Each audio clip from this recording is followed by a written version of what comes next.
Olá, sou Lia Riso, editora ESG, e hoje a gente terá uma conversa muito especial em complemento a que talvez tenha sido a maior cobertura do ano para nós na editoria de ESG, que foi a COP29. Eu estou aqui super bem acompanhada do Luciano Alves, CEO da CBA, e da Marjorie Kaufmann, secretária estadual do Meio Ambiente do Estado do Rio Grande do Sul. O Luciano e a Marjorie estiveram lá em Baku, onde foi realizada a 29ª Conferência do Clima da ONU, uma conferência bem peculiar, por assim dizer, do ponto de vista dos acordos globais e também da realidade que a gente vivia no Brasil, da realidade do qual a gente vinha, né?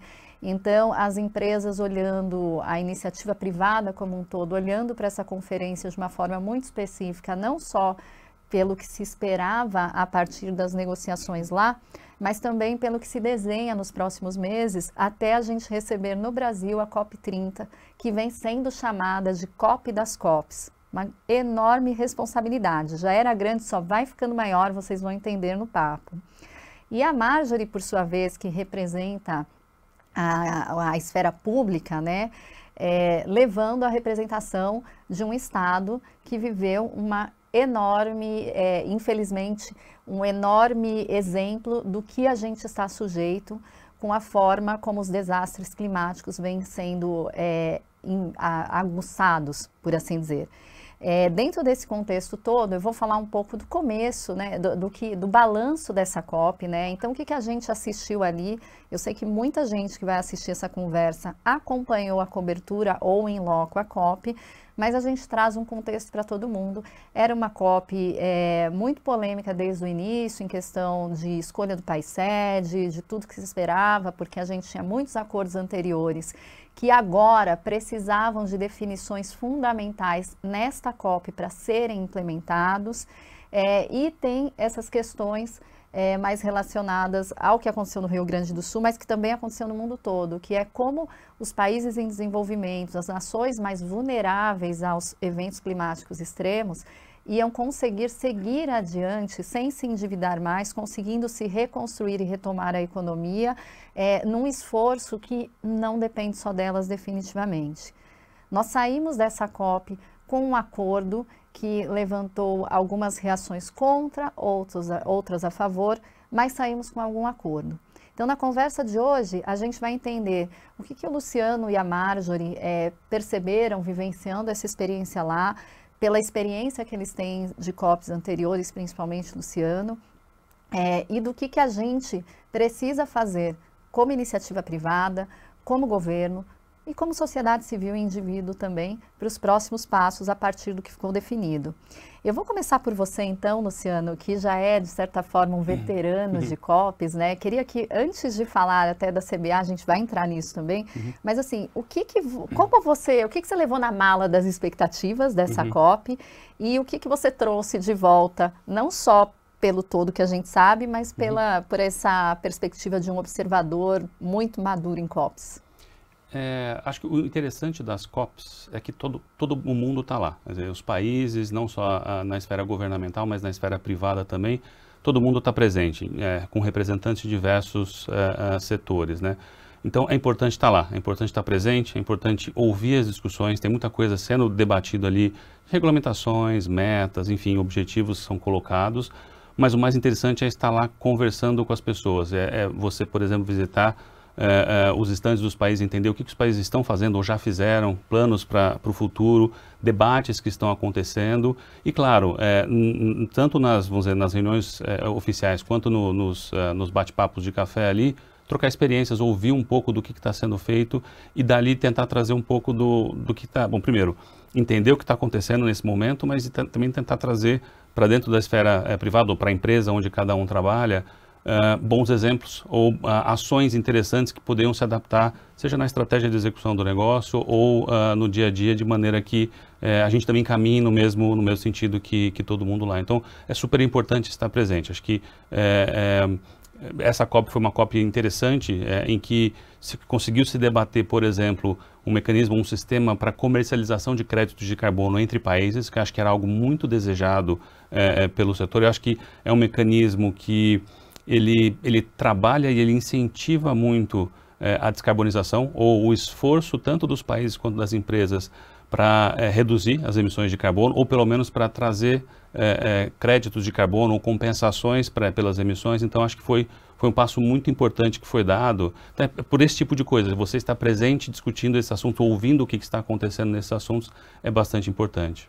E é interessante mesmo você lembrar desse acordo, que ele saiu logo no segundo dia, né, se eu não me engano, a aprovação do artigo 6, e quando a COP acabou, ficou, na verdade assim, quando ela começou já tinha aquela história, essa vai ser uma COP enfraquecida, uma COP esvaziada, e a gente aqui na Exame, que cobre isso há muito tempo, né, que acompanha isso de uma forma bastante próxima e constante, né, não é só quando começa, a gente sempre está olhando, já acabou a 29, a gente já está mirando a 30, e aí, apesar dos resultados, né, a própria ONU dizer, não foi satisfatório esse acordo financeiro, foi de fato muito grandioso a gente conseguir esse marco, né, não dá para a gente desmerecer e nem desmerecer uma COP, a COP sempre vai ser importante, né, por isso esse contexto que você trouxe, né, e ainda teve um timing bom para nós, porque acelerou a votação da PL aqui no Brasil também, né, você acha que teve claramente essa influência? Não sei dizer se teve influência, mas as duas coisas em paralelo foram interessantes, não importantes, porque ambas trabalharam o mesmo tema. Se a gente pensa nas metas da transição energética ou descarbonização, ou mesmo muita gente com as metas de ser net zero em 2050 ou em alguma data no futuro, esses mecanismos eles são fundamentais. É através deles que você vai conseguir incentivar os investimentos ou incentivar as ações para chegar lá. E voltando um pouco para o teu ponto da COP, quer dizer, todo mundo falando que poderia ser uma COP mais esvaziada, mas o sentimento é de que de fato foi uma COP tão grande quanto as anteriores, né? E as discussões foram muito importantes. E aí eu tenho uma visão talvez mais otimista em relação ao que é debatido. Então, esse ponto debatido sobre o mecanismo de compensação de crédito de carbono entre países é um primeiro passo. É claro que tem toda uma regulamentação para ser feita, tem todo um trabalho ainda para se entender como que isso vai ser implementado, mas o passo foi dado. Então, acho que a gente tem que comemorar os passos que estão sendo dados, porque também sem os passos você não consegue chegar em lugar nenhum, né? Então, não é a gente tentar dar aquele passo gigante, mas cada pequeno passo que é colocado, e claro, todo mundo caminhando na mesma direção, cada um dando seus pequenos passos, mas na mesma direção, em algum momento isso em conjunto cria um ambiente muito favorável e, claro, um impacto muito maior do que a gente anteriormente imaginava, né? E tem uma questão também que a gente falava muito sobre isso no começo da COP, entre os jornalistas da cobertura e alguns executivos como você, que nós chegamos nessa COP com aquela sombra da eleição do Trump, uma grande preocupação com os retrocessos. E o John Podesta, que foi o representante oficial dos Estados Unidos, ele pontuou uma coisa que também foi vista assim, como excessivamente otimista, mas eu acho que a gente que acompanha a forma como os avanços acontecem, ele falou, pode ser que não avance tanto agora, mas o que foi de forma muito efetiva, não vai retroceder, que eu acho que é exatamente esse acordo, o primeiro que aconteceu, ele traz isso, é um passo muito importante que não volta atrás, né? E isso já é grandioso, né? Bom, vou trazer para a conversa a Marjorie, que está nos escutando bem. Marjorie, foi a sua primeira vez em COP, Marjorie? Não, eu na verdade iniciei a participação lá em Glasgow, né? Primeira COP, a COP 26, e aí depois tivemos em Sharm el-Sheikh, no Egito, em Dubai, e agora então em Baku. Então já estou adquirindo uma caminhada de COP. E pegou 3 exemplos muito diferentes, né? Porque Egito a gente sabe que foi mais caótico em termos de logística comparado com Baku. Glasgow foi uma coisa bastante emblemática também, né? Agora, de qualquer maneira, você chegou com missões e perspectivas muito diferentes depois de vocês viverem uma grande catástrofe aí, né? Então, enfim, eu queria que você contasse pra gente o que você levou também na mala de expectativas dessa COP, né? Vocês têm trazido um discurso que a gente apoia muito, que é de não ser lembrado como o Estado impactado, mas o Estado resiliente da reconstrução, que está trilhando esse caminho de retomada econômica, né? Mas queria ouvir de você como é que o Rio Grande do Sul chegou nessa COP, porque eu imagino que já estava prevista a participação antes de vocês viverem, né, esse impacto de um evento climático extremo. Exato, eu acho que o que eu consigo perceber, assim, até por esse histórico de participação, é que no contexto geral, mundial, a gente sempre teve pautada a questão das mudanças climáticas e de ações para reduzir os impactos das mudanças climáticas, sempre trabalhando com redução, mitigação, adaptação e resiliência. Já no ano passado, em Dubai, o Rio Grande do Sul fortaleceu essa parte da adaptação e resiliência, porque nós já tínhamos tido um evento crítico no Vale do Taquari. Então, ali já acendeu uma luz de alerta e eu já pude observar os países e as entidades se preocupando e meio que colocando no mesmo nível de necessidade, assim, quase uma inversão de ordem de pauta, vendo que a adaptação e a resiliência são urgentes, são emergenciais para a manutenção da vida no planeta e em todos os países.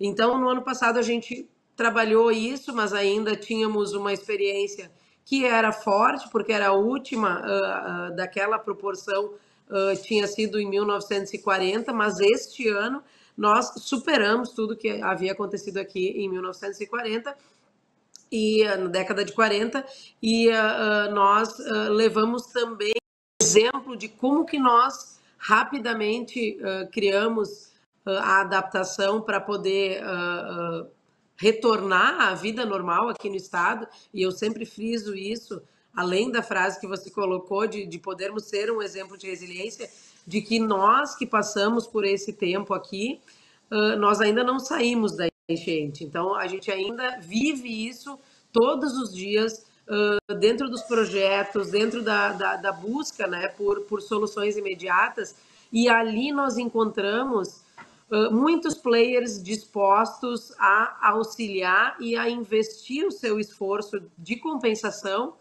nestas soluções adaptadas. Então, eu também concordo com o Luciano, eu acho que a COP sempre é positiva, porque ela consegue colocar a sociedade civil inteira no contexto de uma negociação que é assinada a nível de países, de federações, mas que quem vai executar é o privado, são as pessoas no dia a dia. E outro ponto que eu achei muito interessante e que é fundamental e que nós vivemos na pele isso aqui no Rio Grande do Sul, é a importância da coordenação multinível, do federalismo climático. E aí, desde o final da COP de Dubai, já se falava em uma liga que trabalha os diferentes níveis, desde do federal, o estadual e o municipal, além dos entes privados, para que a gente possa andar numa mesma linha.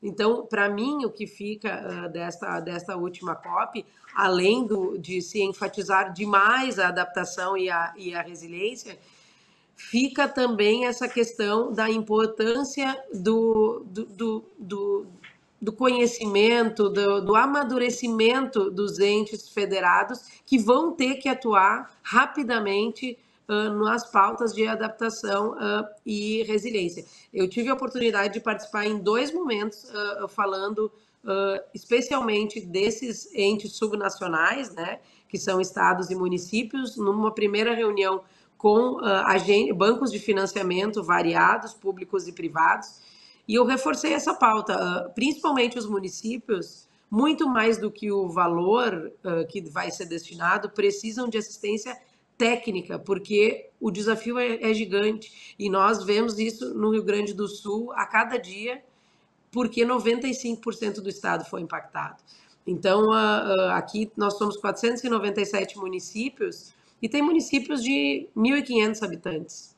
Então, precisa desse olhar soberano da federação, dos estados, do privado, que possa saber rapidamente redesenhar as nossas relações com o clima, que já mudou drasticamente, e não é só no Rio Grande do Sul. Então, para mim, esses 2 pontos foram chaves na COP de Baku. O federalismo climático e a questão do foco, a adaptação e a resiliência urgente, emergente, para que a gente possa sobreviver como espécie humana.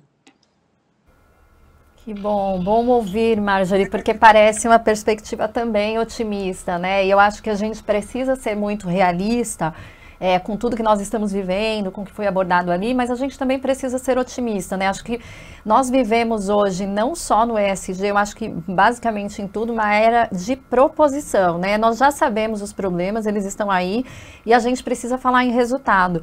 E nesse sentido, eu vou fazer uma pergunta até um pouco além dos micro temas para entrar no macro. Teve uma notícia que eu particularmente gostei muito de dar, que foi quando as negociações travaram muito ali, acho que logo após o G20, talvez, ou no dia que acabou o G20, e o Brasil e o Reino Unido foram convocados para ajudar a presidência da COP a destravar isso em função da nossa diplomacia, né, que existe uma capacidade diplomática muito reconhecida no Brasil, né, e isso a gente está falando das negociações oficiais. Aí o que eu queria saber de você, Luciano, esse ambiente de, assim, mais abertura à conversa, ele também é fomentado pela COP? Tem conversas que vocês precisam ter, acessar países, outras empresas, que ali naquele ambiente, elas são mais favorecidas?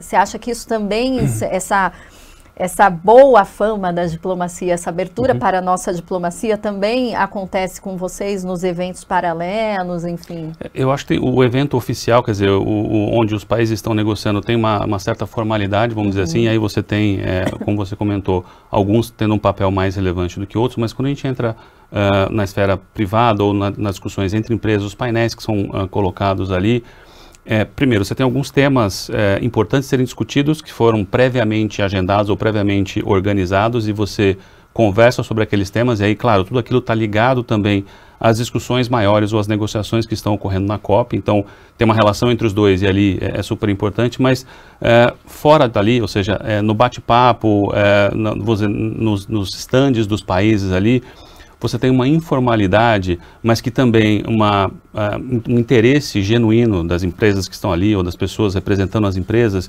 de entender dos temas, de discutir os temas, de ouvir diferentes opiniões, que ela é bastante positiva. Então, acho que esse é um grande mérito da COP. Como eu falei, como está todo mundo ali, você conversa com muita gente, você ouve muitas histórias, você ouve perspectivas diferentes ou pontos de vista diferentes, às vezes sobre o mesmo tema ou às vezes sobre temas diferentes, mas você acaba formando a tua opinião ou tendo boas ideias vindo dessas discussões. Então, acho que tudo é importante. Então, tem as negociações oficiais, tem os painéis já pré-agendados, mas também tem essas conversas que acontecem nos corredores ali. Sim. E nos stands, nos pavilhões, que ela tudo é muito importante, mas é dali que você extrai as boas ideias e às vezes até você sai com iniciativas ou com combinados a serem feitos entre as empresas ou dentro das empresas. Então é algo interessante que vamos dizer, ali tem um ambiente propício para isso, até porque todo mundo que está ali está especificamente ali para tratar destes temas, não é outros temas de negócio. E esse tema de negócio é um tema que ele diria que ele abrange todas as indústrias de maneira meio que equalitária. Então, você consegue fazer uma troca de experiências, mesmo sendo de indústrias diferentes, de empresas diferentes, ou às vezes de países diferentes. Você está sempre ali tentando discutir o mesmo desafio. E é um ambiente que a gente realmente fica focado ali, né? Por mais que a gente tente acompanhar outras coisas, né? Tá aqui em Baku, mas tem coisas acontecendo no Brasil. A gente fica muito focado, né? Muito focado. Foi a minha primeira COP em loco, gente. Assim, eu achei que no primeiro dia eu ficaria meio perdida, sabe? Assim, tentando entender. Mas achei muito organizado, como a gente já conversou, né? Previamente a esse papo que está sendo gravado. A gente conversa, obviamente, muito antes dele começar. Mas essa organização, e achei isso assim, você é sugado para aquele universo, né? E é muito bom, porque do mesmo jeito que se abrem para você, você se abre para as conversas também, né? Uhum. Mesmo cansado do fuso, né? Para o mercado de alumínio especificamente, o que você destacaria das conversas ali e até o que a gente pode não ter percebido nos acordos que impacta diretamente onde vocês atuam? Bom, acho que primeiro contextualizar sobre o mercado de alumínio.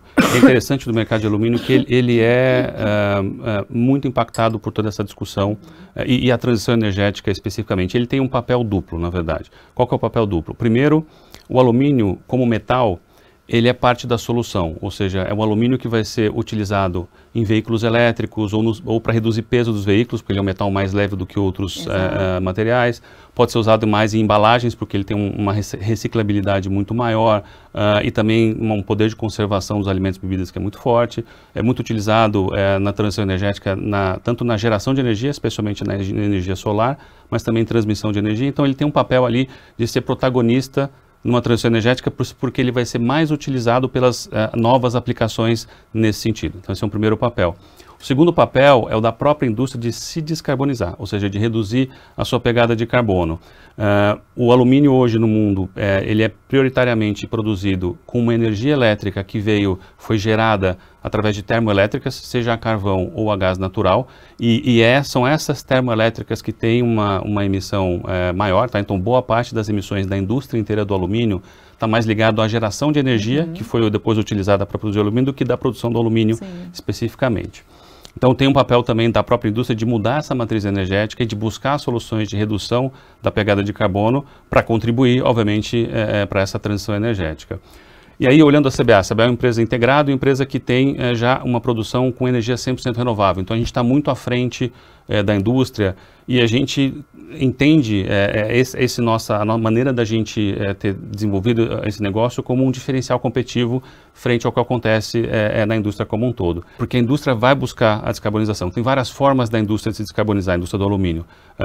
Primeiro, em tecnologia, você desenvolvendo tecnologias que vão reduzir suas emissões, troca da matriz energética, por exemplo, é uma que eu comentei, mas outros desenvolvimentos que podem acontecer no futuro. O maior uso de reciclagem, então você usando mais material reciclado, você também reduz a sua pegada de carbono. E mecanismos de compensação, seja de compra de crédito de carbono ou de captura de carbono também, que são iniciativas que a indústria está desenvolvendo.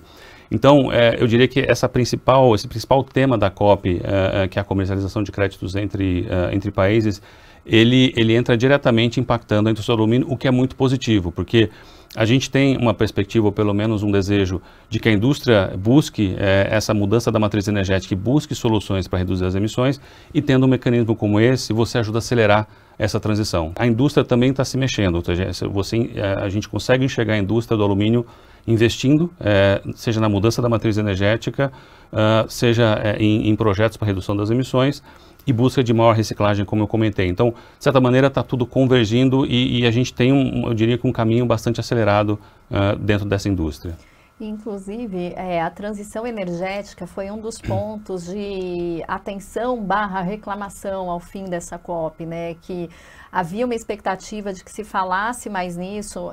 A minha sensação é que, assim, a gente precisa fazer direito àquilo que está na frente se propõe. Então, os dois temas, o tema macro, o tema de maior expectativa era financiamento e saiu um acordo, né? Então, o resto, claro, vai ter menos atenção, vai ficar um pouco de lado, mas, enfim, qual foi sua sensação nesse sentido? Porque um outro aspecto que eu acho, né? A gente também não pode achar que uma vez por ano se reúnem todas as nações e aquilo vai ser determinado ali, depois a gente espera daqui um ano outra COP, né? Não, a gente sai com um guia também, né? Um farol de coisas que a gente vai fazendo.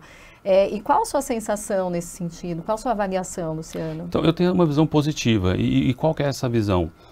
A gente vem com uma expectativa muito alta, e não só, por exemplo, numa COP. Naturalmente, nós temos uma expectativa mais alta para os assuntos que a gente está discutindo. E quando você tem algo que não atendeu a sua expectativa, você fica com aquele sentimento de eventual frustração. Eu vejo com um viés diferente, eu vejo com um viés positivo de que nós caminhamos.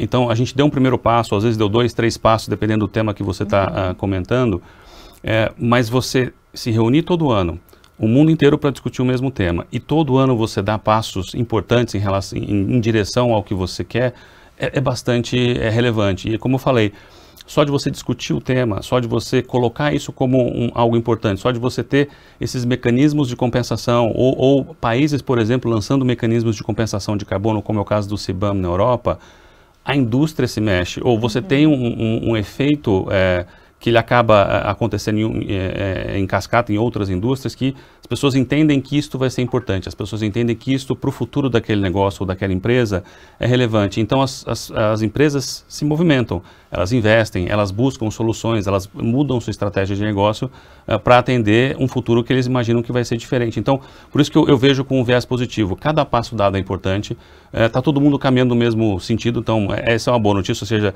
mesmo onde há divergência, a divergência é muito mais no como, a divergência é muito mais no que fazer e não se devemos ou não devemos discutir aquele tema. Então, por quê? Porque aquele tema todo mundo entende que ele é importante para o futuro. Então é isso, quer dizer, cada vez que tem uma COP, ou sempre que a gente tiver em alguma discussão, evolui, dá um passo à frente do outro, e lembrar que toda vez que esse passo é dado, tem uma série de indústrias ou de empresas ou de pessoas pensando naquilo e revendo as suas posições ou as suas estratégias ou o seu caminho, e isso gera mais investimento, isso gera uma mudança, às vezes na maneira como cada um está se comportando, isso também é positivo. Então, muito provavelmente tem muita empresa hoje pensando, tá bom, se vai ter esse mecanismo de compensação ou de crédito, de comercialização de crédito entre países, o que eu devo fazer? Aonde que eu devo investir? Eu devo investir no meu país, eu devo investir em outro país, eu devo investir na descarbonização do meu negócio aqui, ou talvez eu devo investir em mecanismos de compensação. Então, isso por si só é bastante positivo, porque leva a uma aceleração, talvez, da transição energética, né? Com certeza.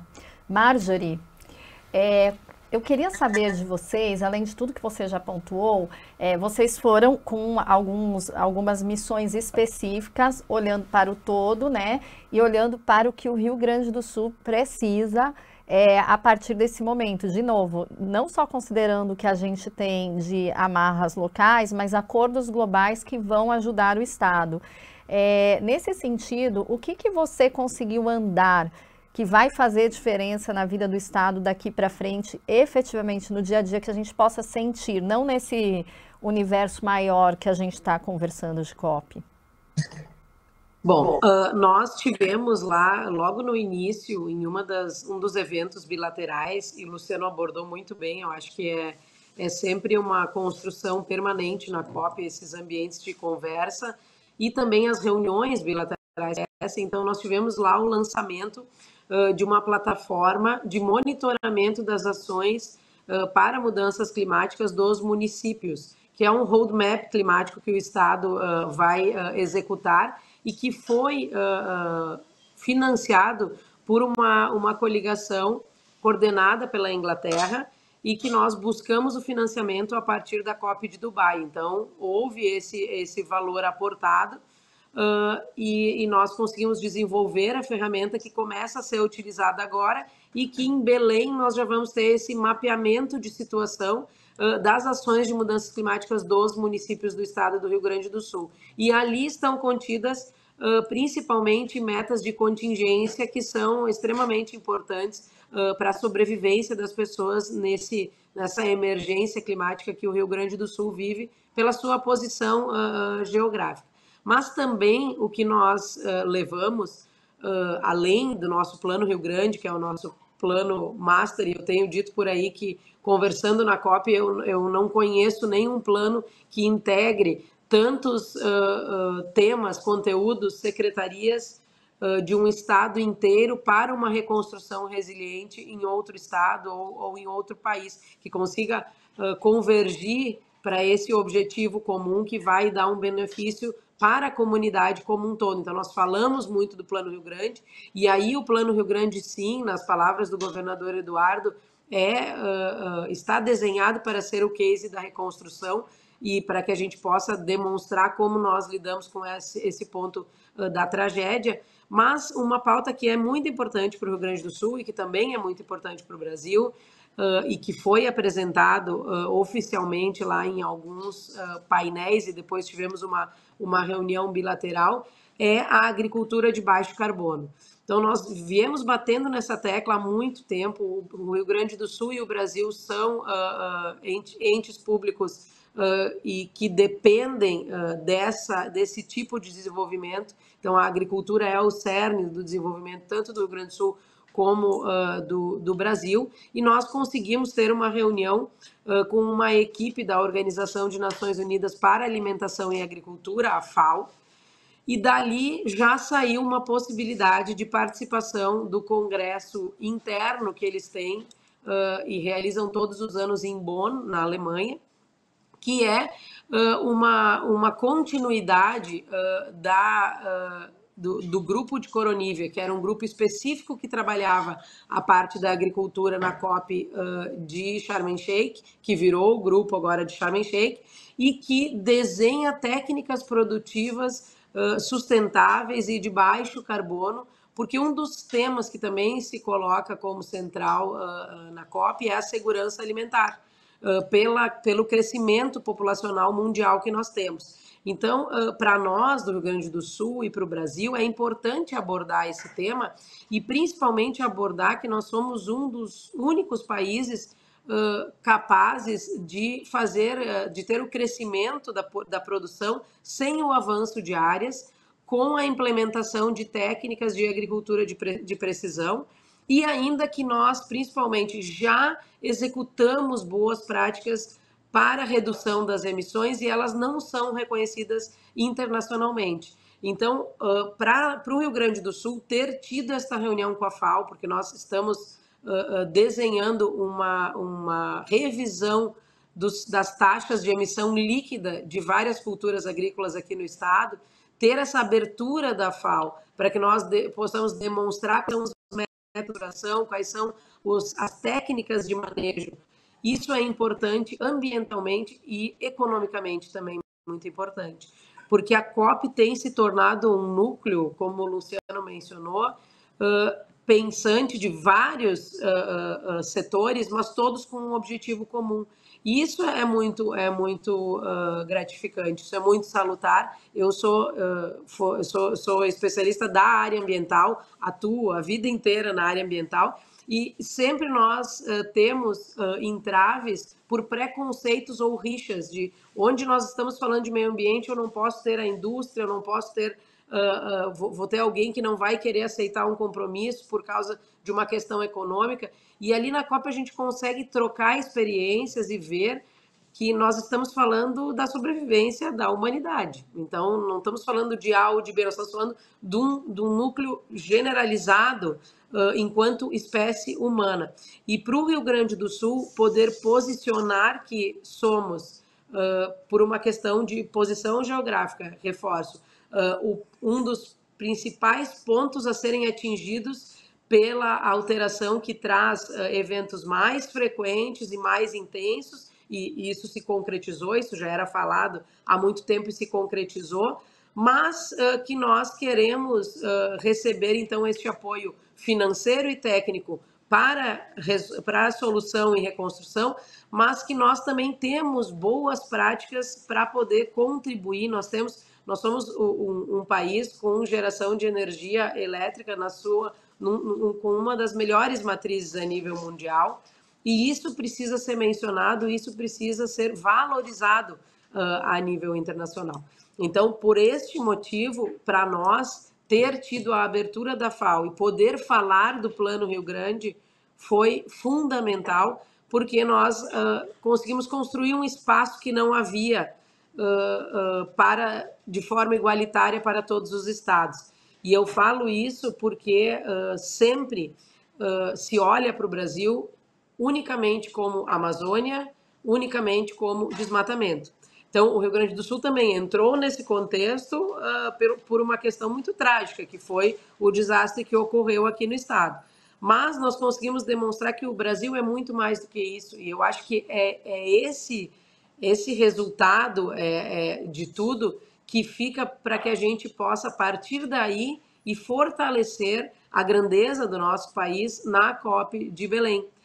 Vai ser um desafio gigantesco, porque, como você falou, a COP cada vez tem maior participação, maior número de participantes, maior número de organizações, ela exige uma logística interessante, mas os debates, por ela ser itinerante, ela consegue captar um pouco da cultura de cada lugar e trazer uma visão diferente. Eu acho que essa é uma grande virtude da COP. Então, vai ser interessante ter todos essas pessoas, países e organizações aqui no Brasil, e até porque a gente sabe que a COP ocorre, mas as pessoas circulam, e eu tenho certeza que vão circular pelo país e vão poder reconhecer tudo isso. Mas o Rio Grande do Sul tem levado muito a sério, e como máxima do nosso plano de adaptação e a mudanças climáticas, da nossa agenda climática, que é o Proclima 2050, a importância da interação multinível. Então, todos têm que estar incluídos, todos têm que entender o papel disso tudo,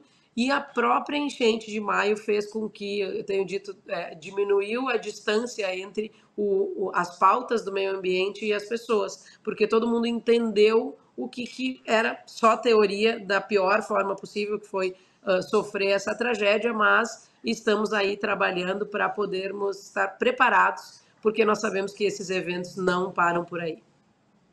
Nossa, Marjorie, muitas reflexões nessa sua fala.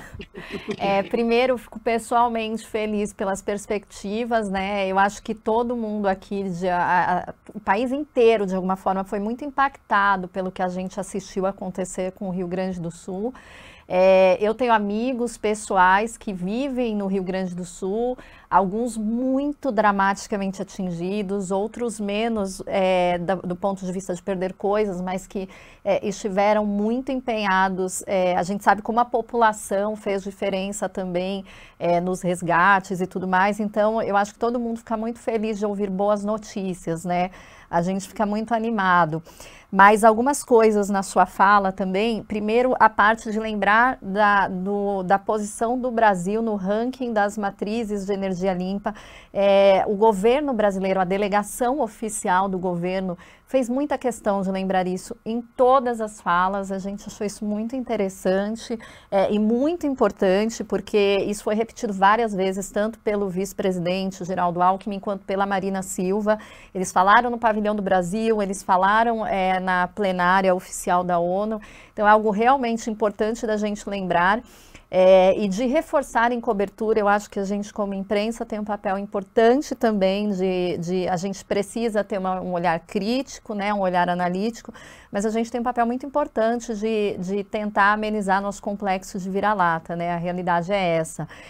Uma outra coisa, o crescimento da COP, né, todo mundo, principalmente os brasileiros que conhecem Belém, estão bastante preocupados com isso. Mas essa foi uma COP menor, né? Foram cerca de 60 mil pessoas, acho que 63 mil. E esse foi um pedido da ONU e foi, acho que, interrompeu um ciclo de crescimento de COPs, né? Que vinha Dubai, foi a maior. Mas a gente aqui estava fazendo umas apostas aqui na Exame se isso vai se manter no Brasil, porque além da parte de ser a COP das COPs, né, tem uma coisa de ser Brasil, né, então lá nós fizemos umas pautas assim com uma pauta um pouco mais divertida, com alguns personagens que estão ali. Para quem não está na COP, então tinha um Papai Noel lá dando entrevista, não sei se vocês chegaram a ver, ele estava sempre ali na Blue Zone dando entrevista, né, acho que era Sustena Claus o nome dele, enfim. E aí o Papai Noel no último dia deu uma entrevista pra gente dizendo: agora eu vejo vocês no Brasil e eu vou até o Rio. Então eu fiquei pensando que vai vir um bando de gente que vai aproveitar esse pit stop em Belém para ir para o Rio, para conhecer o Brasil, enfim, vamos ver como isso vai se reverberar.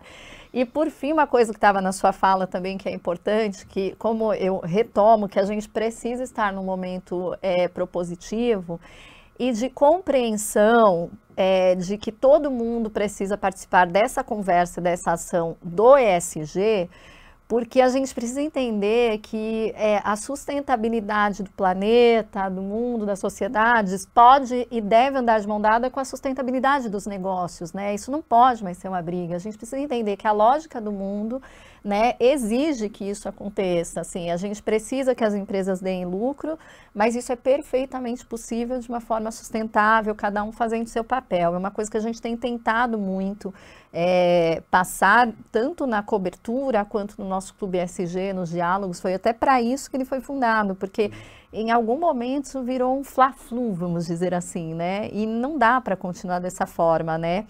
Bom, como a gente está caminhando para o final, porque o tempo passa rápido, você não achou que ia demorar mais, Luciano, quando eles falaram, né? Daí estou vendo aqui que a gente tem uns 3 minutinhos, e eu vou pedir, então, em complemento, que a Marjorie já trouxe uma perspectiva de COP30, eu queria te ouvir sobre isso também, né? Além do que a gente já sabe, né, que vai ser a COP das COPs, o que mais vai andar, como é que a gente acha que isso vai operar, mas assim, qual a expectativa sua como um executivo atuante na área em que você atua, olhando para o setor de alumínio, olhando para todo esse papel crucial que vocês têm em várias frentes, né? O que você acha que vem ou precisa vir de COP30? Eu acho que o Brasil precisa mostrar um pouco do que a gente fez lá, claramente, quem somos e as vantagens que nós temos, né? Então, a energia elétrica é um dos grandes exemplos, que já foi falado muito esse ano, mas precisa ser reforçado. Nós temos, de fato, uma matriz muito diferente do que a maior parte dos países do mundo, e isso faz muita diferença pensando numa transição energética. No caso do Brasil, tem o reflorestamento é um item bastante importante para a nossa própria, vamos dizer, nosso próprio caminho futuro e a descarbonização do país, ou seja, a redução das emissões do país passa pelo reflorestamento. E a gente tem muitos bons exemplos também para distribuir, para mostrar. É claro que no nosso caso também tem o que acontece no dia a dia, mas o exemplo da CBA, nós temos várias áreas reflorestadas ali, a gente tem comercialização de créditos de carbono. Aliás, o ano passado nós comercializamos os primeiros créditos de carbono do Cerrado, por exemplo, em áreas nossas da CBA. Então, trazer esses bons exemplos que são possíveis de acontecer e que é uma trajetória importante para o país. E acho que um último ponto que eu acho que é também bastante importante, um excelente exemplo que o Brasil tem, além da energia, que é a reciclagem. Então, como eu estou no setor de metais, onde a reciclagem ela é bastante importante, como em outros setores. Mas a gente enxerga em muitos países, inclusive em países desenvolvidos, que não tem um mercado ou uma rede de coleta de reciclagem tão bem desenvolvida como a gente tem no Brasil. E a gente precisa mostrar isso para o mundo. Então, e a consciência cresceu também, exatamente, né? Porque a rede de coleta, ela não acontece por si só. É a consciência vamos dizer, do ser humano. A gente fala muito isso, que a reciclagem ela é mais cultural do que uma questão de investimento.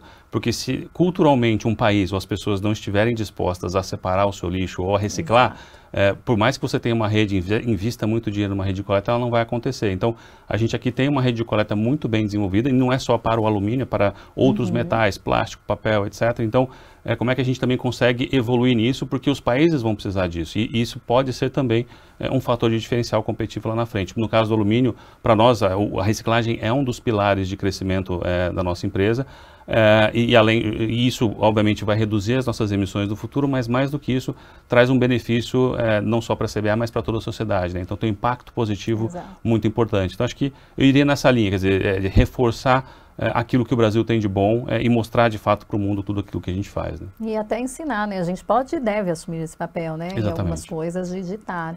Bom, gente, não só essa COP, todas as COPs renderiam muitas conversas, né? Nossos convidados aqui também. A gente, ao longo agora do próximo, esse ano, eu ia falar do ano, né? O ano está terminando, estamos aí há um mês. Mas ao longo desse período até a COP30, nós vamos ter na Exame ainda muitas conversas. Eu já vou até deixar um novo convite para você, Luciano, porque tem muita coisa que a gente precisava abordar aqui, não conseguiu, mas assim, desse papel fundamental do seu setor e olhar também quem são seus pares, quem são os países assim com quem vocês estreitaram outras conversas lá, né? A gente poderia ficar falando de importação aqui, um bando de coisa, e a Marjorie também estará conosco em outras conversas, que eu queria muito que a gente tivesse falado do Fundo de Perdas e Danos, né, que saiu na COP28, a gente não se aprofundou tanto nessa, mas a gente sabe que andou um pouco, enfim, mas teremos outras oportunidades. Então, em princípio, queria agradecer os dois por esse tempo. Está todo mundo ainda se recuperando de jet lag, né, 7 horas na frente, os brasileiros tiveram que fazer viagens longuíssimas para chegar em Baku.